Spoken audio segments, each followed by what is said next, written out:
Bonjour à tous, c'est Ulrich de Android et aujourd'hui nous allons tester le LG G5.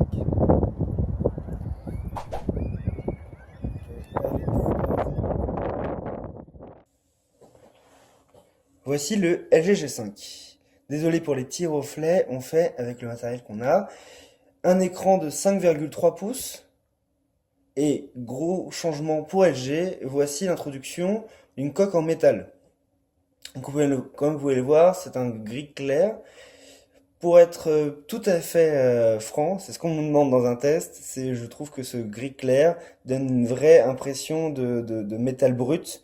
On a l'impression que c'est une pièce d'industrie qui vient de sortir d'usine. On a l'impression d'avoir une voiture qui n'a pas encore été peinte.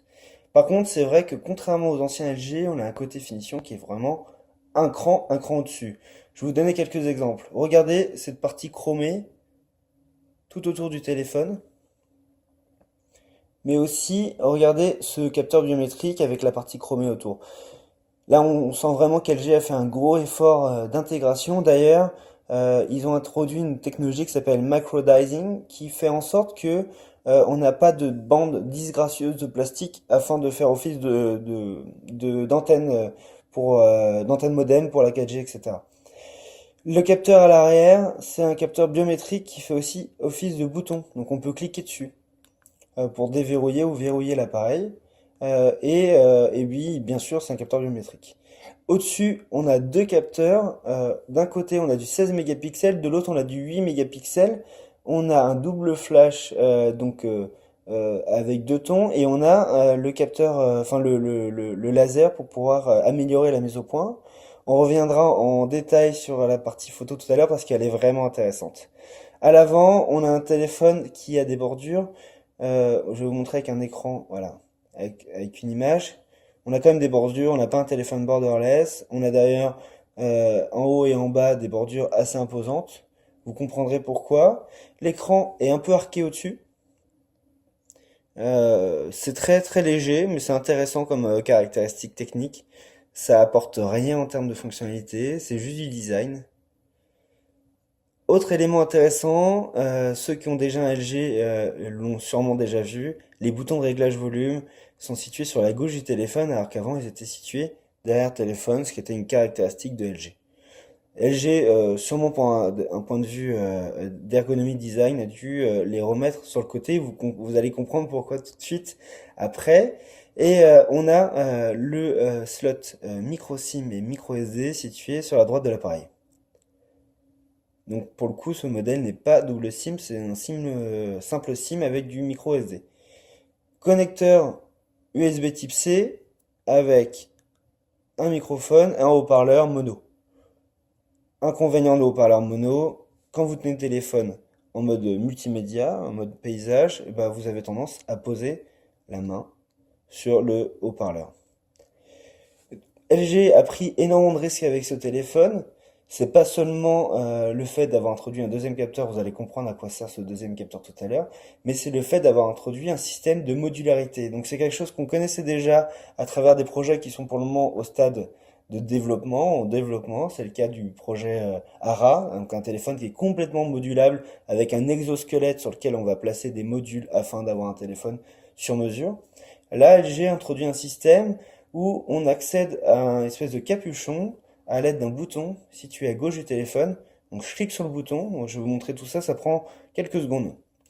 On est obligé d'éteindre le téléphone, je vais le faire en mode propre. Donc j'éteins le téléphone, le téléphone s'éteint, et une fois que le téléphone est éteint, c'est le cas, je vais pouvoir donc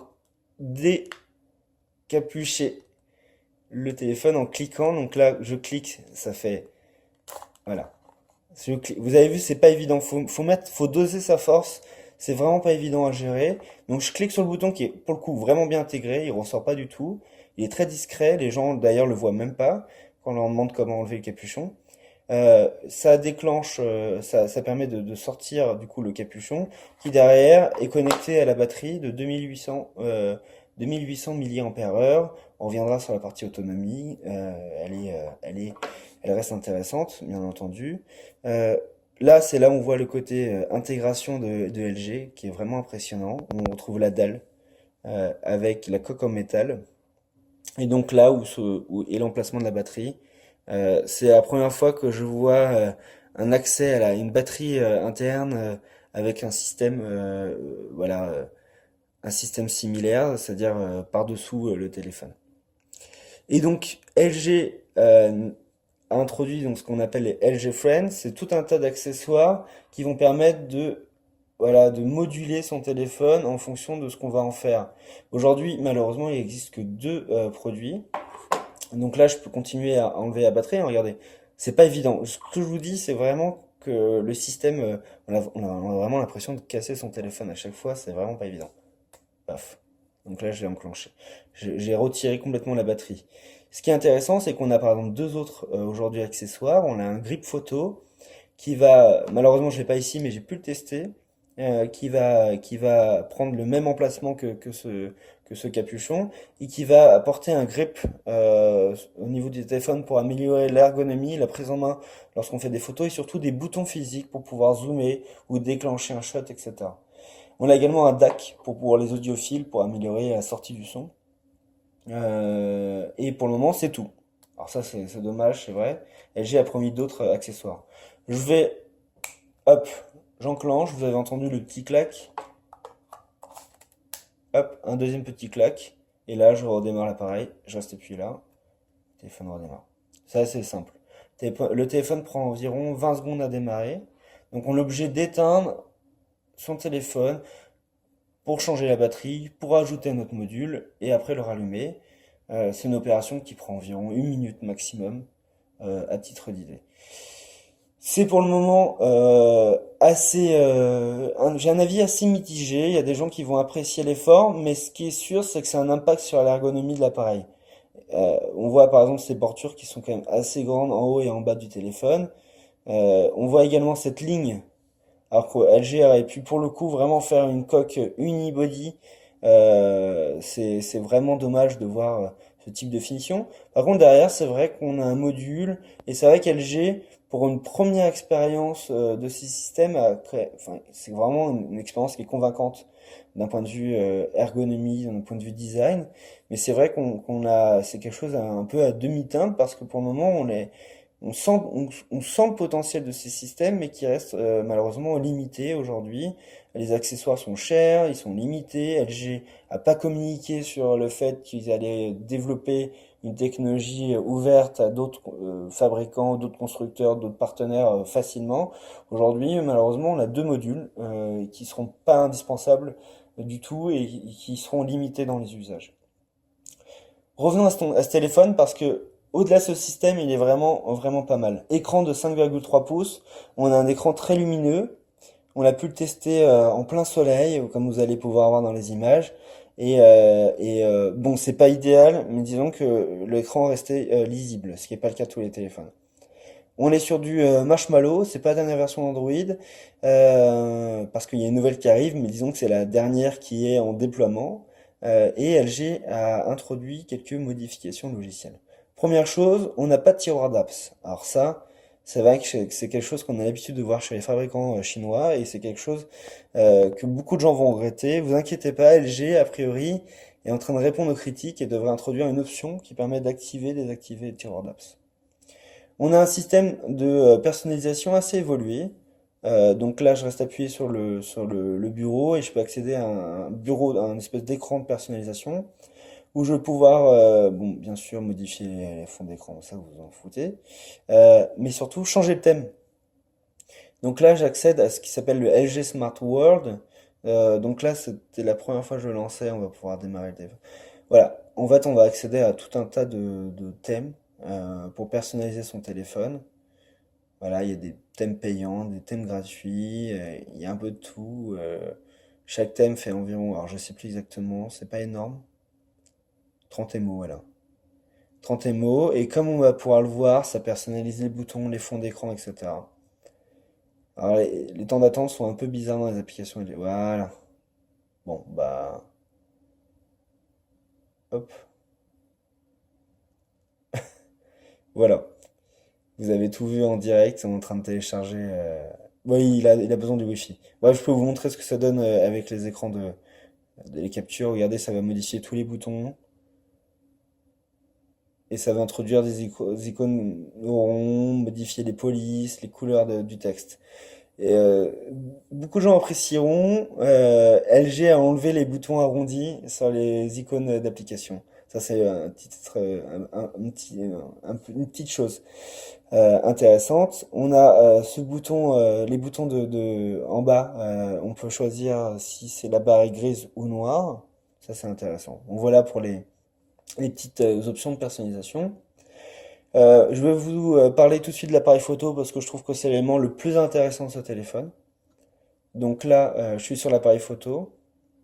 J'ai un mode, donc là, je suis sur le capteur de 16 mégapixels qui a un angle de vision qui est un peu plus réduit, mais qui offre la plus grande qualité de photo, qui offre le meilleur piqué, qui offre la meilleure définition, etc. Et puis je peux basculer.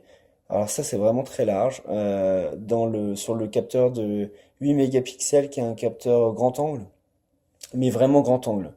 Je sais pas si vous en rendez compte. Ouais, par exemple là, vous voyez mon bout de doigt, je sais même pas où il se situe. Voilà. Vous voyez mon bout de doigt là, ici? Regardez, c'est celui-là. Donc en fait, on se retrouve souvent à avoir des morceaux de doigts qui traînent sur les photos sans s'en rendre compte. Regardez là, par exemple, il y a mon doigt qui apparaît sur l'écran. Il est situé assez loin du capteur en réalité. Et donc faut toujours faire attention et c'est pour ça que l'intérêt du grip est important là, c'est qu'on va pouvoir éviter d'avoir des bouts de doigts qui traînent sur la coque arrière du téléphone. On a, et ça les gens apprécieront, trois modes. On a trois modes, c'est ici, voilà. On a un mode simple, sans option. Je clique, ça prend une photo. Paf. On a un mode basique, que vous connaissez tous, où là on a accès à des fonctions différentes, je reviendrai dessus rapidement. Et on a un mode manuel. Le mode manuel, je trouve c'est le plus intéressant pour les gens qui vont vouloir profiter des capacités des capteurs photo. C'est donc là, je vais pouvoir déjà, en premier lieu, enregistrer au format RAW et JPEG, JPEG, etc. Donc RAW, c'est un format quasiment sans compression. Vous allez pouvoir réaliser des modifications sur les photos, ce qui va vraiment être intéressant pour pouvoir ensuite réparer des choses comme, regardez le capteur grand angle, on a la distorsion sur les côtés, donc là vous allez pouvoir la récupérer un petit peu avec des logiciels de post-édition, type Lightroom, etc. On peut accéder à plein de paramètres, on a l'ISO bien sûr,